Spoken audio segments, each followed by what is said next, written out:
Hello, and welcome to session 4 of this video series on learning the Portable Stimulus Standard, or PSS. I'm Tom Fitzpatrick, CEO of Big Fish EDA Consulting, on behalf of the Accellera Systems Initiative and my fellow members of the Portable Stimulus Working Group. In this session, we'll introduce PSS data types, including scalar types like numeric types such as int and bit vectors, strings, and enums. We'll talk about compound types like structs and collection types like arrays and lists. We'll talk about user-defined types using typedef, and then we'll introduce the idea of templated types. As you'll see, a lot of these concepts borrow heavily from System Verilog and C and other languages, so don't worry. Let's get started. So we'll start with scalar data types, which describe a single data item. For numeric types, we only support two-state values, so x and z are treated as 0. We support bits and bit vectors, so we can specify the size. We have ints, which are signed and can also be sized. We have a bool, which is either true or false, strings, which we'll see more about in a minute, and C handles, which is an opaque handle to a foreign language pointer similar to System Verilog. The syntax is very similar to System Verilog. The biggest difference is that for specifying vector sizes, instead of 7:0, we just specify the size and assume that it's going to go down to 0. You can build value constraints as part of your variable declarations using the in qualifier. So this is just a little more visibility to the constraints instead of having a separate constraint block in a class like in System Verilog.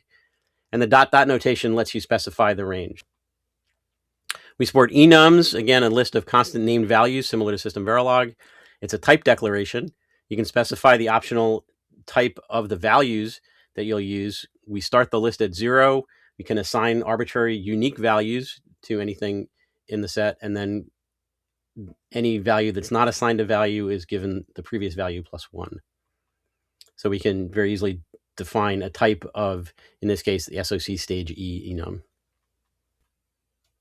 Strings are similar to System Verilog strings, although we do use the in notation to specify potential possible values for the string. If you don't specify a list, then the default value is the empty string. We support several built-in operators and methods on strings. So if you assign a value to a string, you can find out how big it is using the size method. You can slice a string using the value range ... notation again, starting from the beginning of the string or going to the end of the string. We can use a lower and upper methods to change the case of the string. You can find a substring within the string. You can start that search at a particular element of the string. You can find the last occurrence. You can find all occurrences of a substring. And then you can also split the string using a separator. In this case, you get everything before the first occurrence, any in between occurrences, and anything after the end.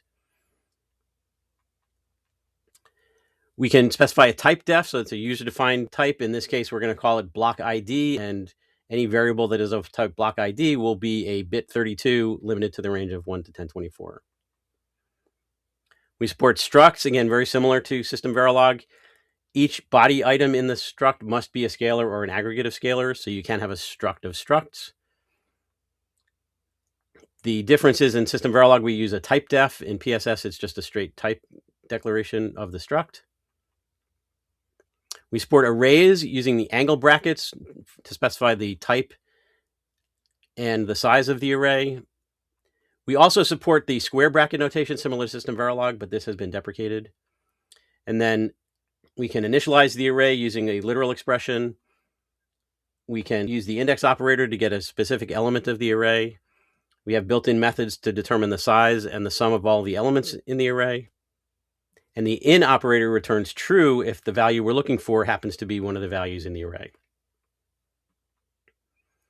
Lists are variable-sized ordered lists of elements.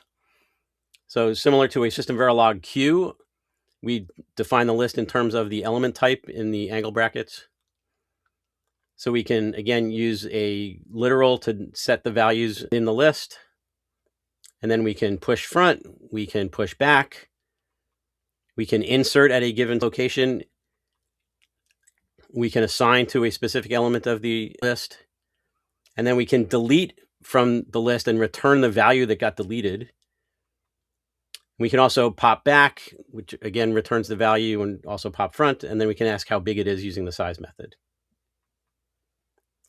Maps are variable size arrays of key value pairs, so very similar to a system Verilog associative array, where we specify the type of the key and the type of the value that we'll be looking for.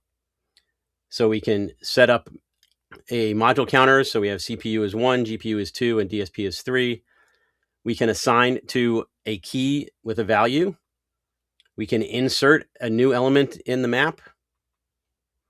We can insert to an existing element in the map, which will just replace the value. We can delete an element of the map.